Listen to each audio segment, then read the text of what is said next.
हम करेंगे हर मजलूम की हिमायत। बिस्मिल्लाहिर्रहमानिर्रहीम। अस्सलाम वालेकुम। मैं हूँ हुरैन फातिमा और आप देख रहे हैं हिमायती न्यूज HD चैनल। नजर डालते हैं आज की अहम खबरों पर। SSP जिला सेंट्रल जीशान शफीक सिद्दीकी की खसूसी हिदायत पर SHO लियाकताबाद इमरान के मंशियात के आदी लोग और मंशियात फरोशों पर दबंग कार्रवाई।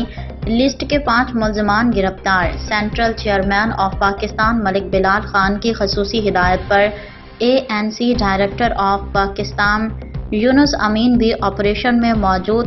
9 अक्टूबर बुध का दिन। अहमद दीन हिमायती की रिपोर्ट। बड़े उसमें मंशात के डीलर आज अलग किए गए, बाकी हेवी वैन से रवाना हो रहे हैं। 2 3 4 5 6 यार हौसुल थी भाई, हौसुल थोड़ा यार। भाई क्या कर लो यार थोड़ा।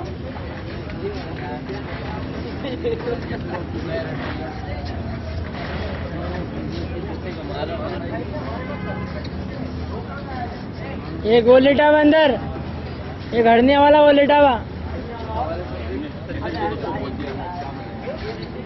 ऊपर ऊपर ऊपर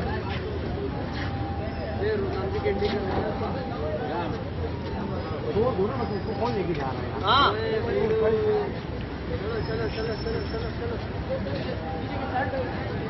पीछे पीछे आगे वाली सीटें खाली पीछे।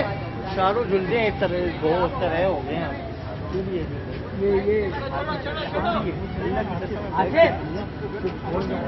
अब तक के लिए इतना ही। मजीद खबरों और अपडेट से बाखबर रहने के लिए देखते रहें हिमायती न्यूज HD चैनल।